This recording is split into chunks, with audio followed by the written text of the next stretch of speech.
Ko ulua ki kalani kali, aia ko hono uinga, ko i tohi aho. Ulua ki kalani kali, wahai ulua ki.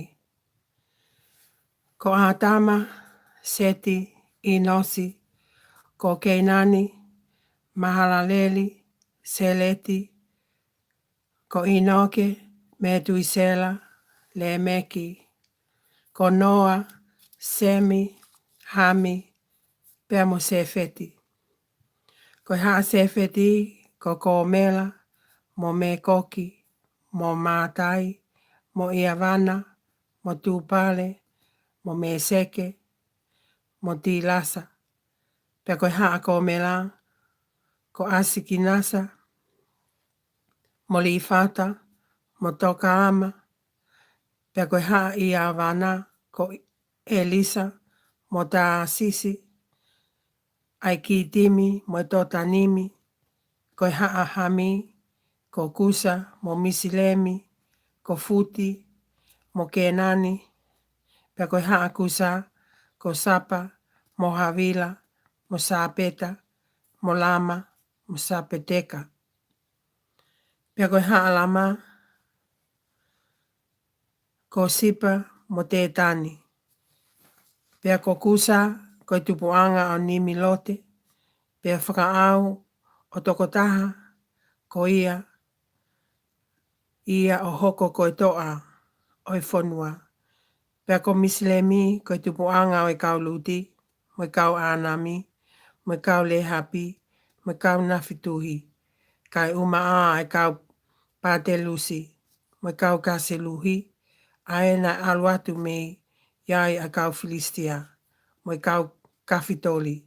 Pea ko kenani, ko tupuanga o saitoni, aia ko hono ulua ki, pea mo heti, kai umaa ai haa siupusi, mo i haa amoli, mo i haa kea kesa, kai umaa ai haa hevi, mo i haa alaka, mo i haa sini, kai umaa ai haa avati, mo i haa simali, mo i haa hemati. Ko i haa semi, ko ilami, mo asilia, mo afakisate, mo luti, mo alame, mo usa, mo hule, mo keteli, mo meseke. Pea ko afakisate, ko tupuanga o sala. Pea ko sala, ko tupuanga o hepelu. Pea tupu ia hepelu hafoha e toko ua. Ko hingoa o i taha ko peleki, ko vahe vahe. He ihono kuonga na e vahe vahe ai ai whonua. Pea ko hingoa o hono toko wā, ko sio kātame. Pea ko sio kātame, ko tupuanga o ali mo tati, mo sālefi, mo hata a mau weta, mo siala, kai umaa a hato lami, mo usali, mo tikela, kai umaa a i pale, mo api maeli, mo sipa, kai umaa o fela, mo havila, mo sio papi, koi hako eni ko tope o sio katame. Ko semi, afukisate, sala, ko hepelu, peleki, leu, ko seluki, nehoa, tela, ko epalahame, ko epalahamea. Ko haa epalahame, ko aisake, mo Ismeeli. Ko honau tohi ho hokoeni. Ko iuraki foha o Ismeeli, ko ne paiote.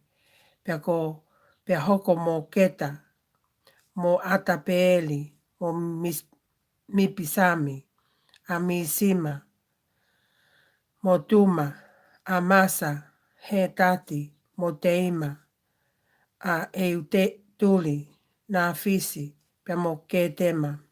Ko kinau toluia, ai hako o Ismeeli. Pea ko hako o ketula, ko sinifu, a e palahame, na ne whanau i a similani, mo sioka asane, mo metani, mo mitiani, mo ispaka, mo sua. Pea ko hako o sua sioka sane, ko sipa, mo tētani. Pea ko hako o mitiani, ko efa, mo eferi, mo inoke, mo apita, mo elita, ko ki nau tolu eni ko toa pē ko hako o ke tūla. Pea tupu ia e palahame a Aisake. Ko ha Aisake ko Isoa mo Israeli. Ko ha Isoa ko Elifasil, Leueli, mo Siusi, mo Sialame, mo Kola. Ko haa Ilifasi ko Timani, mo Oma, mo Sifi, mo Katami, ko Kenasi, mo Timina, mo Amaleki. Ko haa Leueli, ko Nahati, Sala, Sama, pea mo Misa. Pea ko haa Seia, ko Lotani, mo Sopale, mo Sipione, mo Ana, Tisoni, mo Eseli, mo Tisani. Pea koe haa Lotani, ko Holi, mo Homani, pea koe tuhewhine o Lotani a Timana. Koe haa Sopale ko Aliani, mo Manahate, mo Ipale, ko Sifi, mo Onama. Pea koe haa Sipione ko Aia, mo Ana. Koe haa Ana ko Tisoni, pea koe haa Tisoni ko Hamilani, mo Esipani, mo Itilani, mo Kelani. Koe haa Eseli ko Pilani, mo Savani, ko Siakani. Koe haa Tisani ko Usa, mo Alani. Pea ko enia e ngahi tui na e hau i e whanua ko i Tomi.